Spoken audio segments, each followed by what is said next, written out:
Nagulat ang maraming fans ni Paolo Avellino matapos kumalat online ang isang post na tila nagsasabing pansamantala siyang lalayo sa kanyang career. Ayon sa naturang post, balak umano ng aktor na huminto muna sa paggawa ng pelikula, teleserye at maging sa kanyang endorsement simula October 31. Sa unang bahagi ng post, seryoso pa ang tono dahil binanggit umano ni Paolo na dumaan siya sa maraming pagdarasal at mahihirap na pag-uusap sa bahay bago gawin ang naturang desisyon. Dahil dito, marami ang agad na paisip kung may mabigat bang dahilan sa likod ng kanyang biglaang paglayo sa showbiz. Pero habang nagpapatuloy ang mensahe, tila lumabas ang nakakatawang dahilan ng announcement.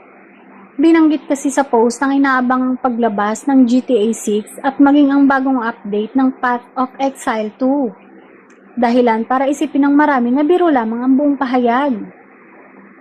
Dagdag pa rito, pabirong sinabi rin sa post na magiging available na lamang umano siya sa March 2027 dahil sa panahong yun ay nakompleto na niya ng 100% ang GTA. May pahabol pa itong sumi at may peak, kaya lalo itong naging usap-usapan at ikinatuwa ng ilang netizens. Kung pagbabasehan ng mismong nilalaman, mukhang ginawa ang post bilang isang humorous o satirical announcement para sa mga mahilig sa gaming.